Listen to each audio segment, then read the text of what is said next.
नमस्कार दोस्तों, आपका स्वागत है आपके अपने YouTube channel study with Jupiter में। दोस्तों, हम पढ़ रहे थे दिल्ली सल्तनत का आज भाग 4 पढ़ेंगे। इसके अंतर्गत छूटा हुआ पहले हम तुगलक वंश पढ़ेंगे, उसके बाद आज सैयद वंश को देखेंगे। चलिए वीडियो की शुरुआत करते हैं। दिल्ली सल्तनत दोस्तों हम पढ़ रहे थे। दिल्ली सल्तनत का पहला भाग गुलाम वंश को हम पढ़ चुके हैं। इसके अंतर्गत हमने कुतुबी वंश को पढ़ा था, उसके बाद शमसी वंश को, उसके बाद बलबनी वंश को देखा था। फिर दिल्ली सल्तनत का अगला भाग खिलजी वंश को देखा था। उसके बाद तुगलक वंश को देखा था। तुगलक वंश में हम 2 महत्वपूर्ण राजाओं को देख चुके थे। उसके बाद बचे हुए राजाओं को आज देखेंगे। उसी के बाद आगे हम सैयद वंश को देखेंगे और ये 4 आज जो महत्वपूर्ण वंश है वो समाप्त हो जाएंगे। चलिए, अगर आपने वो वीडियो नहीं देखा है तो प्लेलिस्ट में जाके वो वीडियो जरूर देखें, जिससे आपको आगे की स्थिति अच्छे से समझ में आ सके। चलिए आज का वीडियो शुरू करते हैं। हम पढ़ रहे थे तुगलक वंश। दिल्ली सल्तनत पर सबसे लंबे समय तक राज करने वाला ये राजवंश था। इसमें कुल 8 राजाओं ने राज किया। इसमें गयासुद्दीन तुगलक जो तुगलक वंश की स्थापना करता है, उसके बाद मोहम्मद बिन तुगलक, इन 2 महत्वपूर्ण राजाओं को हम देख चुके थे। इसके बाद फिरोज शाह तुगलक से आज हम वीडियो शुरू करते हैं। चलिए देखते हैं फिरोज शाह तुगलक को। फिरोज शाह तुगलक यह मोहम्मद बिन तुगलक का भतीजा था। मोहम्मद बिन तुगलक के चचेरे भाई व सिपा सालार रज्जब का ये पुत्र था। जो उसका मोहम्मद बिन तुगलक का भाई था ना, चचेरा भाई रज्जब, उसका ये पुत्र था फिरोज शाह तुगलक। इसकी माता एक हिंदू परिवार से थी। उसकी माँ नैली भाटी दीपालपुर के भाटी राजपूत शासक राणा मल की ये पुत्री थी। और ये हिंदू माँ से उत्पन्न होने के कारण ये कट्टर मुस्लिम पन दिखाता था कि कोई इसे हिंदू वंश का ना समझे, इसलिए ये हिंदुओं के प्रति बहुत कड़ा रवैया रखता था। फिरोज शाह तुगलक 45 की उम्र में गद्दी पर बैठता है।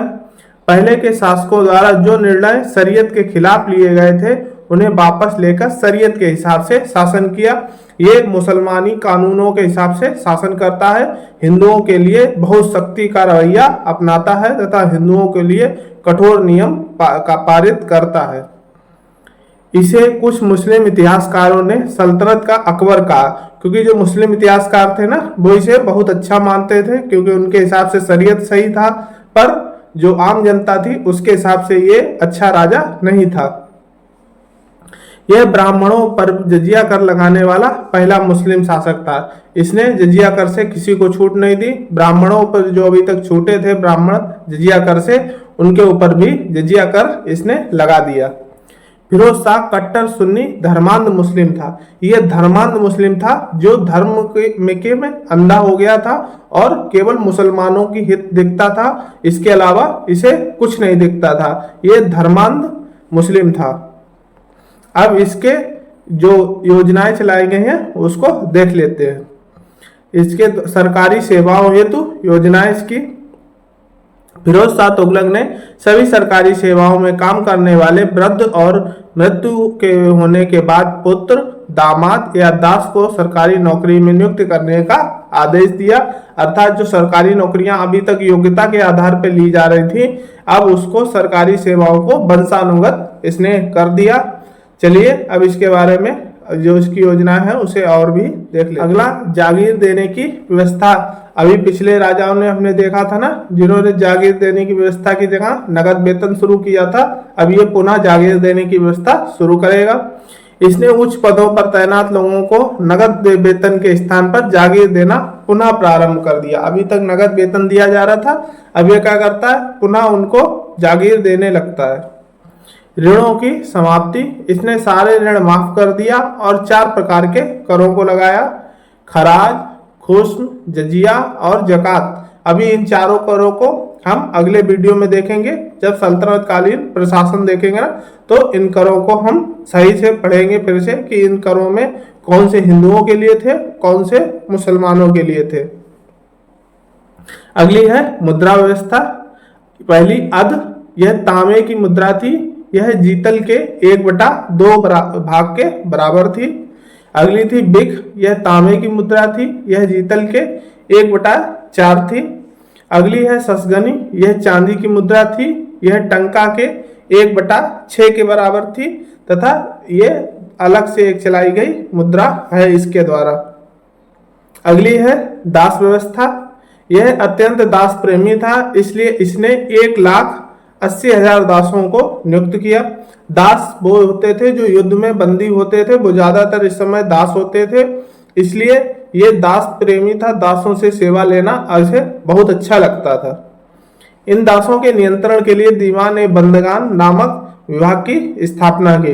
ये जो 1,80,000 दास भरे गए थे इसके शासन में, उनको नियंत्रण करने के लिए दीवान ए बंदगान नामक एक संस्था बनाता है जो इन दासों पर नियंत्रण रखती है। चलिए अब आगे और देखते हैं। इसके द्वारा किए गए अन्य महत्वपूर्ण कार्यों को देख लेते हैं। इसने अनेक शिफाखाना, निःशुल्क चिकित्सालय खुलवाए। जो शिफाखाना होता है ना, चिकित्सालय जिसे बोलते हैं, छोटा दवाखाना, वो इसने खुलवाए बहुत सारे। दार उल सफा नामक राजकीय अस्पताल खुलवाया। दार उल सफा नाम से राजकीय अस्पतालों का निर्माण कराया। इसने राजनीति से जुड़े अपराधों के लिए नरमी बरती। जो राजनीति से जुड़े, जो राजनीति देशद्रोह वगैरह होते थे, उनके लिए ये नरमी बरतता था। PWD सार्वजनिक विभाग की स्थापना करता है। 4 नहरों का निर्माण कराया और नहरों की सिंचाई के लिए हक सर्व वसूला। हक सर्व एक कर था, इसे हम आगे पढ़ेंगे। कर, ये सिंचाई कर लेने वाला पहला राजा बन जाता है। ये अभी तक जो नहरों से सिंचाई पे कर नहीं लगता था, अब ये नहरों पर सिंचाई करके हर हक सर्व नामक कर वसूलता है। विवाह कार्यालय गरीब मुस्लिम लड़कियों के लिए विवाह के लिए आयोजन करता है। अभी हमने पीछे देखा ना, ये धर्मांध मुस्लिम था, कट्टर मुस्लिम था, तो ये क्या करता है, गरीब मुसलमान लड़कियों के लिए ही केवल विवाह कार्यालय खोलता है। जुमे की नमाज में पहले के सुल्तानों के नाम शामिल किए, इसमें कुतुबुद्दीन ऐबक का नाम नहीं। जो जुमे की नमाज होती है उसमें जो पहले के सुल्तान हुए हैं ना, उनके साथ सबके नाम लेता है, लेकिन कुतुबुद्दीन ऐबक का नाम इसमें नहीं लेता है। ताश है घड़ियाल, धूप घड़ी का निर्माण करवाया इसके द्वारा। रोजगार दफ्तर की स्थापना करवाई। दीवान ए खैरात, दान विभाग की स्थापना की। इन्हीं सुधार कार्यों के लिए इसे सल्तनत कालीन अकबर कहा गया। अभी पीछे देखा था ना, जो मुस्लिम धर्मांध जो साहित्यकार थे ना, मुस्लिम धर्मांध साहित्यकार, वो इसे सल्तनत कालीन अकबर कहते थे, क्योंकि उन्हें लगता था कि शरीयत के हिसाब से ही सारा कानून होना चाहिए और बाकी जो अन्य जाति के लोग हैं ना, उनपे कट्टर से कार्य किया जाना चाहिए। इसने अपनी आत्मकथा फितुहल ए फिरोज शाही लिखी। तारीख फिरोज शाही की रचना जियाउद्दीन बर्नी ने की तथा इसे पूरा अफीफ ने किया। जियाउद्दीन बर्नी जब खत्म हो जाते हैं ना, उसके बाद इसे पूरा अफीफ के द्वारा किया जाता है, तारीख फिरोज शाही। चलिए इसके और कार्यों को देख लेते हैं तथा इसके बारे में और देखते हैं। इसके 2 पुत्र थे, इसके 2 बेटे थे, फतेह खान और मोहम्मद खान। फतेह खान की मृत्यु फिरोज शाह तुगलक के जीवन काल में ही हो गई। जब फिरोज शाह तुगलक जिंदा था ना, उसी टाइम उसके एक बेटे फतेह खान की मृत्यु हो गई थी। फिरोज शाह तुगलक की मृत्यु के बाद जब मोहम्मद खान द्वारा दिल्ली की गद्दी पर बैठने की मंशा की गई, तो दासों द्वारा उसे भगा दिया गया। क्योंकि आपने पीछे देखा था ना, 1,80,000 दासों को इसने पाल रखा था, तो उन्हीं दासों ने इसके छोटे बेटे, दूसरे बेटे मोहम्मद खान को गद्दी पर नहीं बैठने दिया।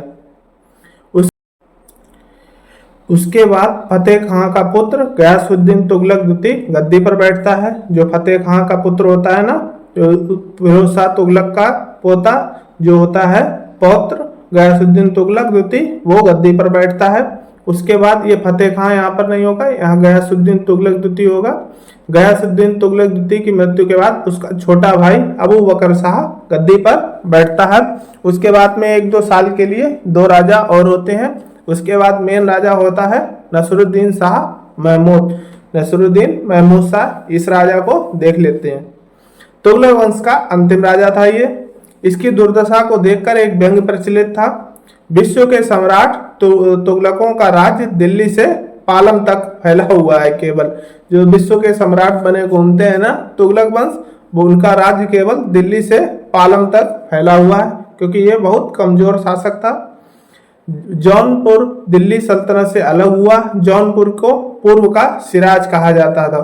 जौनपुर था ना, वो पूर्व का सिराज के नाम से प्रचलित था, और जौनपुर दिल्ली सल्तनत से अलग हुआ क्योंकि इस समय ये कमजोर था। चलिए आगे बढ़ते हैं। मलिक उसने जौनपुर को में सरकी वंश की स्थापना की। जब जौनपुर अलग हो गया ना, तो मलिक उस नाम का एक शासक यहाँ पे सरकी वंश की स्थापना करता है जौनपुर में। तैमूरलंग के नेतृत्व में अंतिम मंगोल आक्रमण हुआ। तैमूरलंग होता है ना, उसके नेतृत्व में अंतिम मंगोल आक्रमण इसी के समय होता है। सुल्तान गुजरात भाग गया। फिर बाद में पुनः वजीर मल्लू खान ने सुल्तान को बुलाकर दिल्ली गद्दी पर बैठाया। ये क्या होता है, तैमूरलंग का आक्रमण होता है, ये गद्दी से भाग लेता है गुजरात के लिए। फिर बाद में जो इसका मंत्री वजीर होता है ना, जब वो चला जाता है तैमूरलंग, उसके बाद अभी वहीं से तैमूरलंग के आक्रमण से ही हम देखेंगे सैयद वंश की भी उत्पत्ति होगी। तो क्या होता है, कुछ समय के लिए बुला लेता है तथा इसे फिर गद्दी पर बैठाता है, फिर पुनः सैयद वंश की आगे स्थापना होगी। 1414 में इसकी मृत्यु के साथ ही तुगलक वंश का अंत हो गया। 1414 में इसकी मृत्यु हो जाती है और तुगलक वंश बिल्कुल समाप्त हो जाता है। अब हमारा अगला वंश होगा सैयद वंश। चलिए इसको देखते हैं। जो भी तैमूरलंग ने आक्रमण किया ना, यहीं से सैयद वंश का रास्ता खुलेगा, इसे हम देखेंगे। इस वंश में कुल 4 राजा हुए। खिज्र खां सैयद 1414 ईस्वी से 1421 ईस्वी तक, मुबारक शाह सैयद 1421 से 1435 ईस्वी तक, मोहम्मद शाह 1434 से 1445 तक, अलाउद्दीन आलम शाह 1445 से 1451। ये सबसे छोटा राजवंश होता है ये, तथा ये सबसे कम समय के लिए राज करेगा। देखते हैं सैयद वंश को। चलिए आगे बढ़ते हैं। खिज्र खां सैयद, जो पहला राजा होता है खिज्र खां सैयद, इसे देखते हैं। यह तैमूरलंग का सेनापति था। तैमूरलंग ने भारत से लौटते समय खिज्र खां को लाहौर, मुल्तान, दीपालपुर का सूबेदार नियुक्त किया। तैमूरलंग जब चला जाता है ना, उसे जाते समय क्या करता है, जो वहां इसे जो खिज्र खां होता है इसे यहाँ का सूबेदार नियुक्त कर देता है। इसने तैमूरलंग के पुत्र शाहरुख की तरफ से शासन किया। ये स्वयं को खुद सुल्तान न घोषित करके और सुल्तान की उपाधि नहीं धारण करता है, तथा उनकी जो पुत्र होता है ना शाहरुख, उसकी तरफ से यह शासन करता है। यह नियमित रूप से शाहरुख को कर भी भेजता था। शाहरुख को ये बराबर कर देता था, क्योंकि उसका प्रतिनिधि बन के ये शासन कर रहा था। इसने इसी कारण ना ही सुल्तान की उपाधि धारण की और ना ही अपने सिक्के चलवाए। जो इसी कारण से ये शाहरुख की तरफ से शासन राज्य करता है ना, तो इसी कारण ये ना तो अपने आप को सुल्तान कहता है और ना ही अपने खुद के सिक्के चलवाता है। इसने दौलत खां को पराजित करके दिल्ली का स्वतंत्र शासक बन गया और सैयद वंश की स्थापना की। है दौलत खां होते हैं वहां पे, उनको पराजित कर देता है और खुद दिल्ली का स्वतंत्र शासक बन जाता है। खिज्र खां स्वयं को पैगंबर मोहम्मद शाह का वंशज मानता है। इसने रैयत आला की उपाधि धारण की। इसने रैयत आला नामक उपाधि धारण की और तथा खुद को पैगंबर मोहम्मद शाह का वंशज बताता था। अगला राजा है मुबारक शाह सैयद। मुबारक शाह सैयद खिज्र खां का पुत्र था। इसने सुल्तान की उपाधि धारण की। जैसे हमने इल्तुतमिश में देखा था ना, वही सेम यहाँ पर भी होता है। कुतुबुद्दीन ऐबक उपाधि नहीं धारण करता है और उसका जो गुलाम होता है इल्तुतमिश, वो उपाधि धारण करता है। वैसे ही खिज्र खां कुछ नहीं करता है। खिज्र खां का जो पुत्र होता है मुबारक शाह सैयद, ये सुल्तान की उपाधि धारण करता है। सुल्तान की उपाधि के साथ साथ शाही नामक उपाधि भी धारण करता है। इसने मुबारकाबाद शहर बसाया और भटिंडाबाद दोआब क्षेत्र में विद्रोह दबाने में सफलता पाई। भटिंडा और जो दोआब क्षेत्र है ना, यहाँ पर विद्रोह होता है, उसे दबाता है। भटिंडा का जिक्र हमने एक बार रजिया सुल्तान के समय में भी देखा था। अगर आपने वो वीडियो नहीं देखा है तो आपको भटिंडा की स्थिति वहां से और क्लियर होगी, क्योंकि उस टाइम भटिंडा बहुत बड़ी जागीर थी। इसके दरबार में याह्या बिन अहमद सरहिंदी नामक इतिहासकार थे, जिनकी रचना तारीख मुबारक शाही है। इसके समय में ही याह्या बिन अहमद सरहिंदी नामक इतिहासकार थे, जिनकी रचना तारीख मुबारक शाही है। इसकी हत्या इसके भतीजे मोहम्मद शाह और वजीर के षड्यंत्र करके करवा दी। जो इसका भतीजा मोहम्मद शाह होता है, जो अगला बनेगा सुल्तान, और इसका जो वजीर होता है, दोनों षड्यंत्र करके इसकी हत्या करवा देते हैं।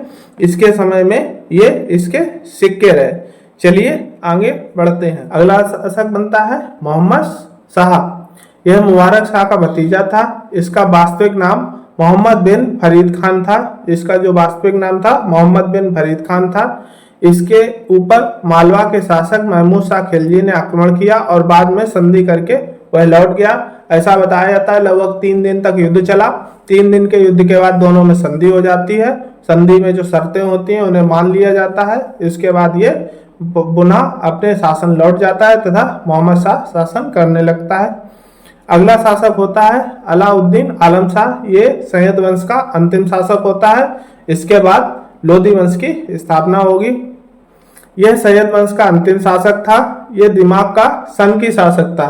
इससे सनक आ जाती थी, ये वही काम करने लगता था। इसे कुछ वो नहीं था, कोई राजपाट से ज्यादा इसे लगाव नहीं था। वजीर हमीद शाह से मतभेद होने के कारण दिल्ली छोड़कर बदायूं चला गया। देखिए इसका हाल।